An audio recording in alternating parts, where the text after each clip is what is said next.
hasanah wa fil akhirati hasanah. Masih ada yang minta kebaikan dunia dan kebaikan akhirat. Nah, ini doa ini harus sering-sering Pak dibaca. Bila perlu sehari minimal 7 kali. Ini sama saja kita minta surga sama Allah Subhanahu wa taala.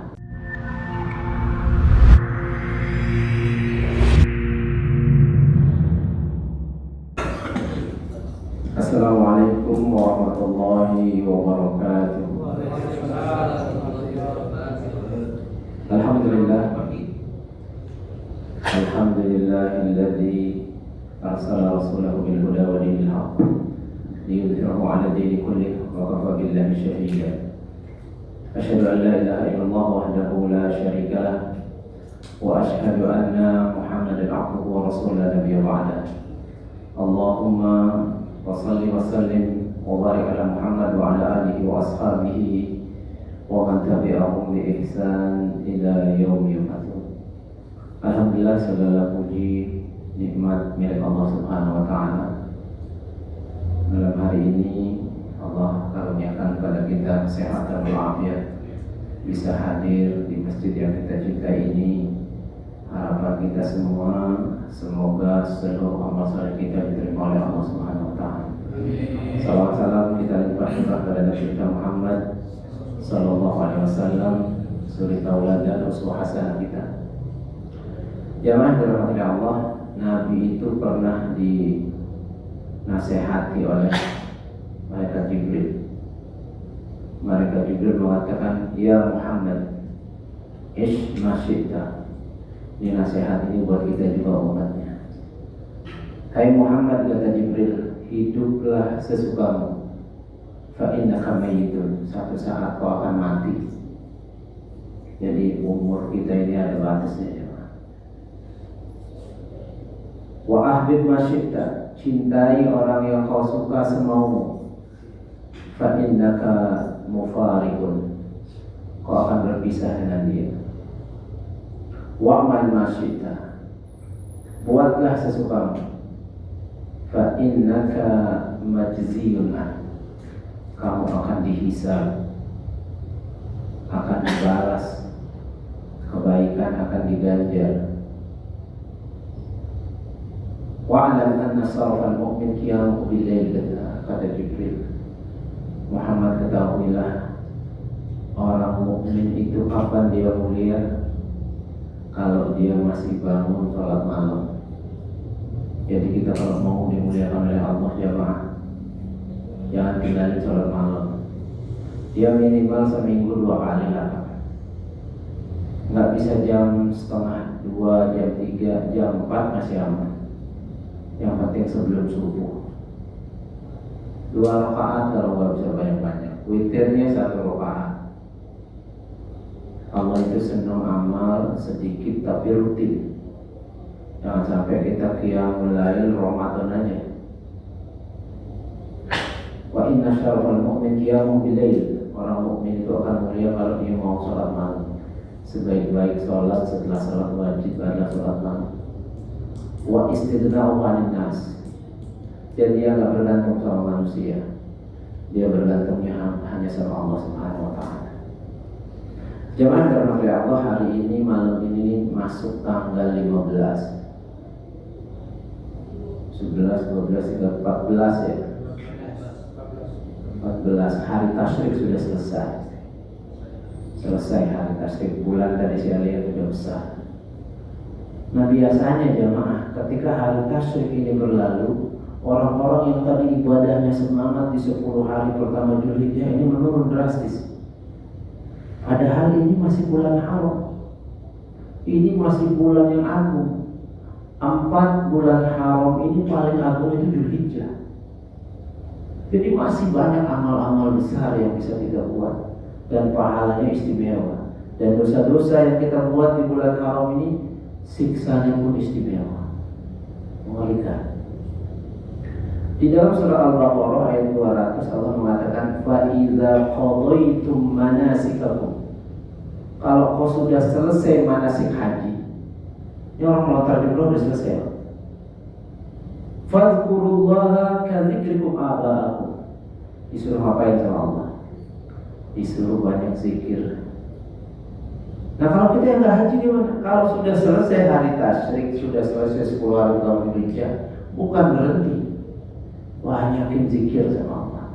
Fadhkurullaha kadzikrikum aba'akum. Sebagaimana orang-orang jahiliyah dulu itu senang bangga menceritakan nenek moyang mereka, leluhur mereka, aba'akum. Asyad dzikra, harus lebih banyak dari itu. Artinya kita disuruh banyak zikir Pak. Bahkan zikir yang paling keren dari tanggal 11, 12, 13 itu apa? Rabbana atina fid dunya hasanah wa fil akhirati hasanah wa qina adzabannar. Maka Allah katakan, faminhum man yaqulu rabbana atina fid dunya wa ma lahu fil akhirati min khalaq. Manusia terbagi dua selepas manasik haji, selepas hari tasyrik ini. Ada yang sudah mulai sibuk nyari dunia, lupa akhirat tadi, lupa ibadah tadi. Dia dapat dunia, akhirat tidak dapat. Wa ma lahum fil akhirati min khalaq. Kebaikan akhirat dia tidak dapat. Wa minhum, tapi masih ada, may yaqulu, ada yang zikirnya Rabbana atina fid dunya hasanah wa fil akhirati hasanah. Masih ada yang minta kebaikan dunia dan kebaikan akhirat. Nah, ini doa ini harus sering-sering Pak dibaca. Bila perlu sehari minimal 7 kali. Ini sama saja kita minta surga sama Allah Subhanahu wa taala. Dulu pernah kita sampaikan satu hadis, man sa'alal jannah, siapa yang minta surga sab'a marrat, 7 kali sehari, faqalatil jannah, surga langsung doa minta sama Allah. Apa kata surga? Rabb inna abdaka fulanan qad sa'alani fa'adhilul jannah. Duhai Allah, hamba si fulan, nama kita disebut, sehari 7 kali minta surga, masukin ya Allah. Surga langsung yang minta. Artinya apa? Akan dimasukkan. Syaratnya apa? Minta. Cara minta paling gampang doa tadi. Wa fil akhirati hasanah, ini minta masuk surga. Wa qina adzabannar, dijauhkan dari neraka. Ini satu paket. Wa man istajara minan nar, siapa yang minta dijauhkan dari neraka, fi yaum, sehari, sab'a marrat, 7 kali, faqalatin nar, neraka langsung ngomong sama Allah, Rabb inna abdaka fulanan qad istajarni fa'ajurni, minta dijauhkan dari aku, tolong jauhkan ya Allah. Faman zuhziha 'anil nar, kata Allah, siapa yang kelak di akhirat Allah jauhkan dari neraka, wa udkhilal jannah, dimasukkan ke surga, faqad faza, itulah kesuksesan yang nyata. Jadi sukses itu bukan harta berlimpah, badan sehat, tapi sukses itu kalau bisa mati masuk surga. Jadi jemaah rahmati Allah, paling tidak ada 3 zikir ini, jangan tinggalin jemaah. Yang pertama itu ulama sering doa, Allahumma a'tiq riqabana minan nar. Sering-sering minta dijauhkan dari neraka. Ya Allah, jauhkan pundak-pundak kami, pundak-pundak orang tua kami dari api neraka. Yang kedua, sering-sering baca doa Rabbana atina fid dunya hasanah wa fil akhirati hasanah wa qina adzabannar.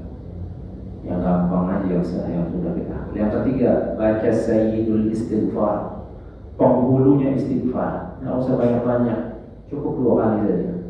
Pagi sekali, sore sekali.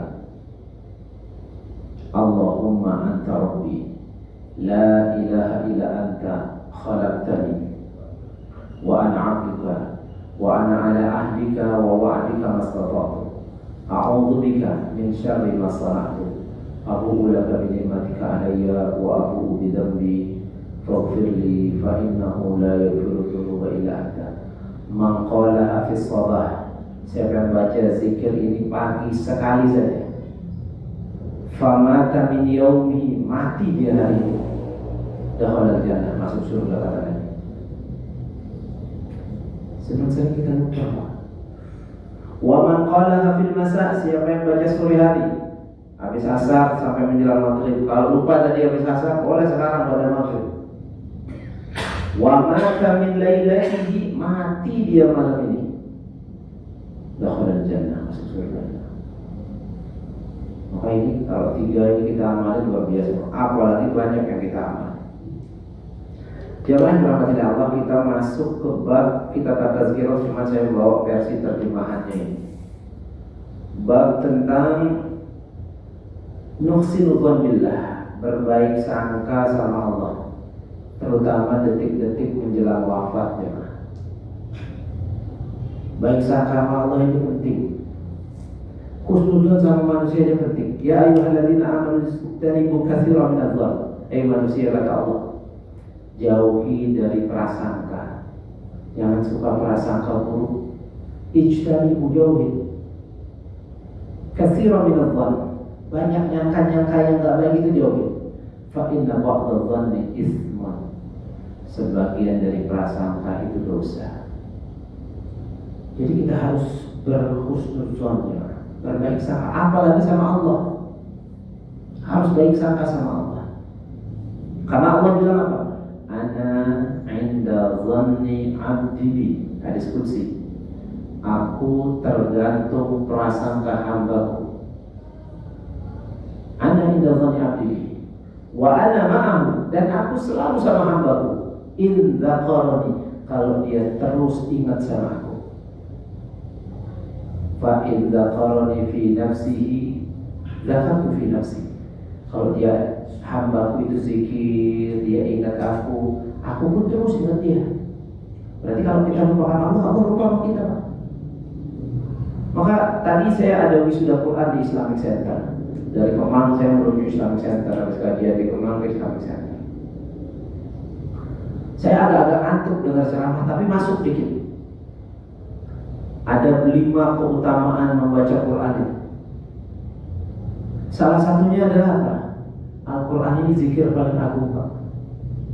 Afdhalul zikr itu Al-Quran, kata Imam Syafi'i. Makanya dia hatam 60 kali Ramadan. Dan yang melupain Al-Quran, faman a'rada an dzikri fa inna lahu ma'isyatan dhanka, kata Allah. Yang lupain Al-Quran, lupa ingat sama aku, hidupnya aku bikin sempit, kata Allah. Coba deh, Pak. Mudah-mudahan sih gak ada masalah. Coba kalau kita kok rezekinya seret, banyak masalah. Cek, Pak, jangan-jangan kita belum baca Quran, jangan-jangan selepas subuh yang kita pegang HP, bukan zikir pagi sore, bukan baca Quran. Kullama zada, setiap kau tambah lembaran dari Quran itu, zada minhal barakah, semakin tambah keberkahan hari itu. Apalagi subuhnya kesiangan, nggak baca Quran. Fa in dzakarani fi nafsi, kalau dia ingat aku, dia baca Quran, dia zikir, zakartu fi nafsi, aku ingat dia dalam hatiku. Fa in dzakarani fi mala, kalau dia sebut namaku di hadapan hadirin, di hadapan khalayak, di pengajian, zakartuhu fi mala'in khairin minhu, kata Allah. Aku sebut nama dia di hadapan malaikat-malaikat terbaik yang ada di langit. Fa in atani yamshi, kalau hambaku mendekat kepadaku berjalan, aku mendekat kepadanya berlari. Wa in taqarraba alayya sibran taqarrabtu ilayhi dhira'an, kalau dia mendekat 1 meter 1 hasta, aku mendekat kepadanya 1 jengkal. Jadi jemaah, kita banyak husnuzon sama Allah ini penting. La yamutanna ahadukum, hadis riwayat Bukhari, janganlah kalian mati, kata Nabi, illa wa huwa yusinu dhanna billah, melainkan dia berbaik sangka sama Allah. Kadang kita menjelang wafat jemaah banyak ujian, sakit, macam-macam kadang jemaah. Ada yang stroke, ada yang alhamdulillah meninggal diamputasi kakinya. Banyak husnuzon sama Allah, banyak baik sangka sama Allah. Cara berbaik sangka kepada Allah Subhanahu wa taala, husnuzon kepada Allah, bagi seorang hamba yang akan menghadapi sakaratul maut hendaklah lebih besar daripada yang dilakukannya ketika masih sehat. Jadi berharap, berbaik sangka sama Allah saat detik-detik menjelang kematian ini jauh lebih baik Pak ketimbang masih sehat. Berbaik sangka bahwa Allah mengasihinya, memaafkan, mengampuni dosa-dosanya. Orang-orang yang berada di sisinya pun harus mengingatkan hal itu. Kita ambil contoh jamaah Abu Hurairah yang gampang-gampang aja. Nama aslinya Abdullah bin Sahar. Sudah pernah saya ceritakan di sini, masuk Islam umur 60 tahun, tinggal di Masjid Nabawi 3 tahun, berhasil menghafal hadis dalil lisan Nabi, bukan dari YouTube, bukan dari kitab. 5.375 hadis terbanyak di kalangan sahabat. Masuk umur 63 itu lebih sering nangis Pak timbang tertawa. Nangis saja. Karena ini umur wafatnya Nabi jemaah. Anaknya nanya, anaknya mau hibur. Ini harusnya kita lakukan bagi orang-orang yang sudah sepuh jemaah, yang sudah dekat-dekat kematian. Kita nengok orang sakit, ayah kita, kita sakit, sudah payah hidupnya. Jangan yang serem-serem Pak diceritain Pak. Neraka jahanam semua, jangan. Takut dia sama Allah, buruk sangka dia sama Allah. Yang baik-baik Pak. Contohnya Abu Hurairah, anaknya bilang apa? Ya amati lima tuki ayah. Kenapa di umur ini sering nangis ya?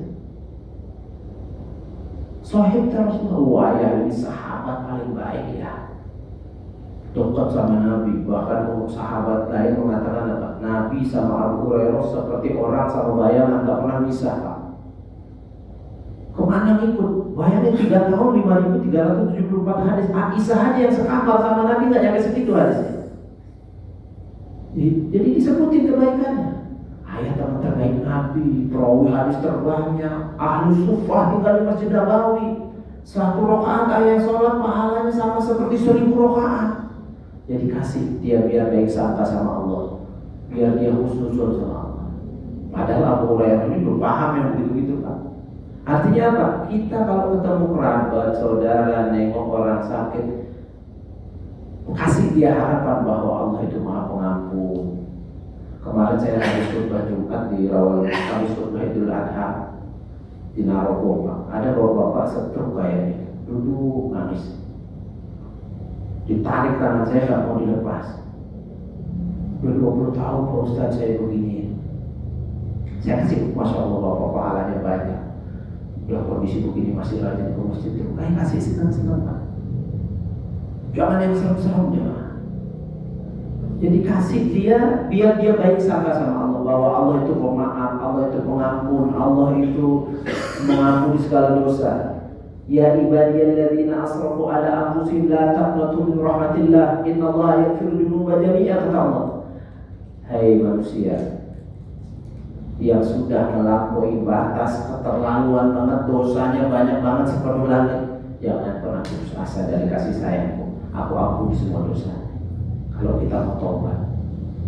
Kan ada cerita Pak, orang yang membunuh 99 orang datang kepada rahib. Rahib ini Pak, itu orang yang rajin ibadah tapi ilmu agamanya sedikit cuma. Dan ini banyak Pak model-model orang begini, rajin sholat, rajin ibadah, sholatnya panjang, tapi kalau ditanya ilmu agama kadang nggak paham. Nah ini orang-orang begini kita tanya fatwa, kadang jawabnya sesuai hawa nafsu dia Pak. Dirinya sebagai cerminan, bukan dalil. Nah orang ini salah nanya, dia orang ini taati. Ditanya, ya Rohib, urin Rohib saya ingin tobat. Dosamu apa? Saya sudah bunuh orang. Berapa? 99. Neraka jahanam paling bawah itu udah begini. Ditusuk lagi rahib ini Pak. Ditusuk mati rahib. Namanya orang kalau buat dosa Pak, siapapun bisa merasakan Pak. Al-ismu mahaka fi nafsika law ittala alaih. Dosa itu Pak nggak pernah bikin hati pelakunya tenang, nggak pernah. Ada orang korupsi Pak, hatinya nggak bakalan tenang ya Pak. Hatinya nggak tenang. Orang ini nggak tenang Pak. Maka datanglah dia, Allah pertemukan dengan seorang syekh. Syekh itu kalau bahasa kita kiai, Pak. Kalau di Indonesia kiai itu minimal punya pesantren, kita kuning hatam, banyak kitab di kepalanya. Datang pakai, ya Syekh, dan aku Syekh, Pak Kiai, saya pengen tobat pakai. Dosamu apa? Saya bunuh orang pakai. Berapa? 100 bisa tobat, 1000 bisa, 2000 bisa. Tapi ada syaratnya. Al-iqla'u al-zambi, berhenti, tinggalin teman-teman yang gak benar. Kampung yang lingkungan gak benar tinggalin. Hijrah pergi sana, tuju ke jalan tempat. Summa yudrikumul maut. Allah ceritakan ini dalam surah Al-Baqarah, dalam surah An-Nisa, Pak. Tapi Allah baca tafsirannya. Summa yudrikumul maut. Kemudian orang ini di tengah jalan mati, Pak. Belum sampai tempat tobat. Malaikat rahmat datang, oh ini orang baik sudah niat mau tobat. Malaikat azab datang, nggak bisa. Udah bunuh 100 orang, ini orang harus disiksa. Datang Jibril, Allah nyuruh ukur ke tempat mana yang lebih dekat, membunuh atau tempat taubat. Ke tempat taubat lebih dekat sejengkal. Bapak kalau selesai baca hadis ini, itu pun ditarik malaikat. Karena Rahman dan Rahimnya Allah. Kalau Allah mau kan tarik ke sini aja biar masuk neraka jahanam, kan begitu Pak. 100 orang Allah tarik. Artinya apa jemaah? Allah itu Ar-Rahman Ar-Rahim. Kasih semangat orang-orang yang sudah mendekati umur-umur 60 ke atas.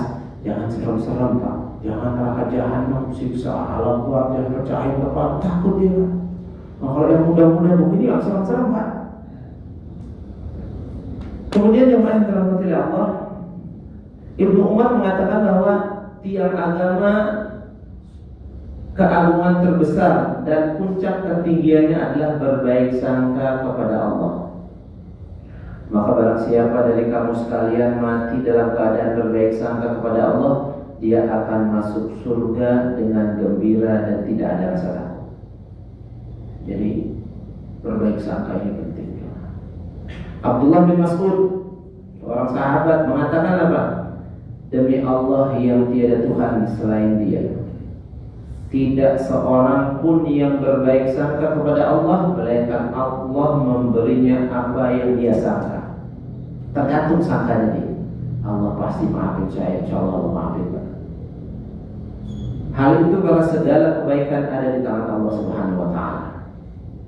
Ibnu Mubarak, kalau nggak salah ini seorang tabi'in, mengatakan Sufyan telah menyampaikan kepada Ibnu Abbas. Ibnu Abbas ini sepupu Nabi, ahli tafsir, anaknya Abbas.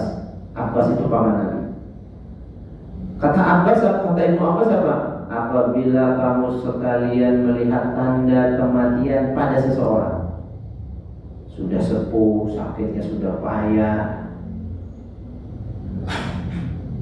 apa yang harus kita buat? Berilah kabar gembira agar dia menemui Tuhannya dalam keadaan berbaik sangka sama Allah. Kasih kayak tadi Pak, motivasi yang enak-enak. Sebutin kebaikan yang sudah buat. Wih, antum sudah bangun masjid ya. Itu masjid sekarang makmur. Dulu kan merintis, ngirim-ngirim proposal. Kita nyari yang baik-baik seperti Pak. Dia senang dia Pak. Jangan sebut ingat gak waktu SMA, waktu mangga tetangga hilang, yang nyuruh kan itu yang nyuruh naik. Waktu bareng takbiran, kambing hilang 2 kan kita potong. Jangan diingatin yang begitu Pak. Takut dia sama Allah. Dia ingat dosa-dosanya, buruk sangka nanti sama. Kasih yang baik-baik ya Pak. Motivasi yang baik-baik. Sebutin kebaikan-kebaikannya. Biar dia ingat-ingat, biar dia kenal terus. Allah itu Maha Pengampun. Sebutin. Ini kata Ibnu Abbas Pak. Ibnu Abbas ini ahli tafsir yang paling hebat jangan. Dia satu-satunya orang yang berani menafsirkan idza jaa nasrullahi wal fath. Nabi sebentar lagi wafat. Dia berani menafsirkan begitu. Dan itu tafsirannya benar. Kata Nabi kemudian noniya ilayya nafsi. Ayat itu benar, ngingetin aku bentar lagi wafat. Cuman hari tanggalnya nggak tahu, tapi bentar lagi. Idza jaa nasrullahi wal fath. Lihat kedalaman ilmunya Ibnu Abbas. Kalau sudah datang pertolongan Allah, Mekah sudah dibebaskan dari kemusyrikan, berarti selesai tugas Nabi. Benar nggak? Dakwah selesai, tauhid sudah menyebar. Wa ra'aitan nas yadkhuluna fi dinillahi afwaja. Manusia itu satu RW, satu RT, satu kota, satu Mekah masuk Islam. Fasabbih bihamdi rabbika wastaghfir innahu kana tawwab. Nanti Nabi bentar lagi wafat setelah itu. Benar 3 bulan setelah ayat itu wafat Nabi. Yang menafsirkan itu Ibnu Abbas. Dan itu ditentang oleh sahabat-sahabat lain. Nah ini yang mengatakan Ibnu Abbas ya, kalau kau sudah lihat tanda kematian pada seseorang,